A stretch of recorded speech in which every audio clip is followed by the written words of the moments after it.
जय गणेश। स्वागत है आपका हमारे YouTube चैनल पर। आज हम सुनेंगे सकट चौथ व्रत कथा, लाभ, पूजन विधि व इसका महत्व। सकट चौथ का यह व्रत माघ माह के कृष्ण चतुर्थी के दिन किया जाता है। सकट चौथ के दिन विघ्नहर्ता गणपति की पूजा की जाती है। शास्त्रों में कहा गया है कि सकट चौथ का व्रत सभी प्रकार के संकटों और दुखों को दूर करने वाला है। इसके अलावा इस व्रत को करने से मनुष्य की सभी मनोकामनाएं पूर्ण होती है। सकट चौथ को वक्रतुंडी चतुर्थी, माघी चौथ अथवा तिलकुटा चौथ के नाम से भी जानते हैं। सकट चौथ के दिन संकटों को दूर करने वाले गणेश जी और चंद्रदेव की पूजा का विधान है। सकट चौथ का व्रत सभी महिलाएं सुख और सौभाग्य के लिए साथ साथ जन कल्याण की भावना से प्रेरित होकर भी करती हैं। पद्म पुराण में बताया गया है कि भगवान गणेश ने मां पार्वती को सकट चौथ व्रत के बारे में बताया था। इस व्रत को सबसे खास बात यह है कि इस व्रत को परिवार का कोई भी सदस्य कर सकता है। इस दिन सभी महिलाएं भगवान श्री गणेश की उपासना के द्वारा विशेष रूप से अपनी संतान के सौभाग्य और उसकी लंबी आयु की कामना के लिए व्रत रखती हैं। साथ ही महिलाएं अपने परिवार की खुशहाली के लिए, संकटों को दूर करने के लिए भी सकट चौथ का व्रत रखती हैं। सकट चौथ के दिन व्रत करने वाली महिलाएं प्रातःकाल में स्नान के बाद रिद्धि सिद्धि के दाता विघ्नहर्ता भगवान श्री गणेश की पूजा करती हैं। पूरे दिन निर्जल उपवास रखती हैं। इसके बाद संध्या काल में विधि विधान से गणेश जी का पूजन करती हैं और उन्हें फल, फूल, तिल, गुड़ आदि अर्पित करती हैं। गणेश जी की पूजा में दूर्वा का विशेष महत्व है, इसलिए उन्हें दूर्वा अर्पित करना नहीं भूलना चाहिए।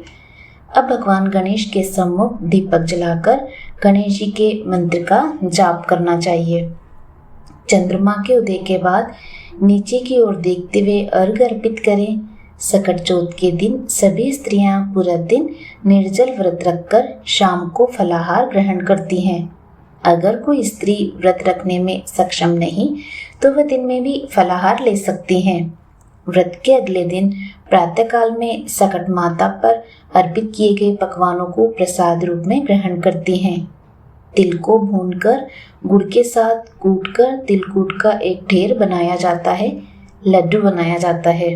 बहुत सी जगह पर तिलकूटे से ही इसको बनाया जाता है। इसके पश्चात घर के सभी लोगों को उसका प्रसाद दिया जाता है। पूजा पूरी होने के पश्चात परिवार के सभी सदस्य मिलकर तिल चौथ माता की कहानी सुनते हैं। तिल चौथ की कहानी। दो देवरानी जेठानी थी। जेठानी के बहुत धन था।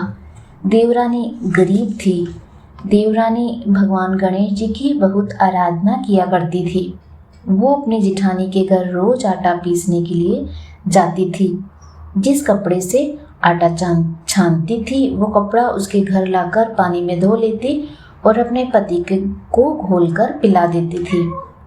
एक दिन देवरानी के बच्चों ने देख लिया। वह अपनी माँ से बोले कि माँ, चाची तो अपने घर से आटे का कपड़ा ले जाकर चाचा जी को घोलकर पिला देती है। इस पर जेठानी ने देवरानी को कहा कि घर जाओ तो आटे छानने का कपड़ा यहीं रखकर जाया करो। देवरानी ने वैसा ही किया। घर गई तो उसका पति बोला, मुझे चूर्ण घोलकर पिला दो। देवरानी बोली कि आज उन्होंने आटा छानने का कपड़ा वहीं रख लिया, इसलिए मेरे पास आपको खिलाने के लिए कुछ भी नहीं। उस दिन उसके पति ने भूखों मरते गुस्से में होकर उसको लकड़ी से मारा। तकदीर से उस दिन चौथ माता का व्रत था। श्री गणेश जी का स्मरण करती वह भूखी ही सो गई। तभी थोड़ी देर बाद गणेश जी ने आकर कहा कि आज तो तिल चौथ है और तू भूखी क्यों सो रही है। तब देवरानी ने सारा वृत्तांत उन्हें कह सुनाया। तब भगवान बोले कि आज मैंने तिल चौथ होने के कारण चूरमा व तिलकूटा बहुत खाया है, इसलिए निमटने की मन में है, सो कहाँ जाऊँ। गुस्से में आकर बोली, महाराज बहुत जगह पड़ी है, चाहे जहाँ चले जाओ। गणेश जी ने सारा घर भर दिया।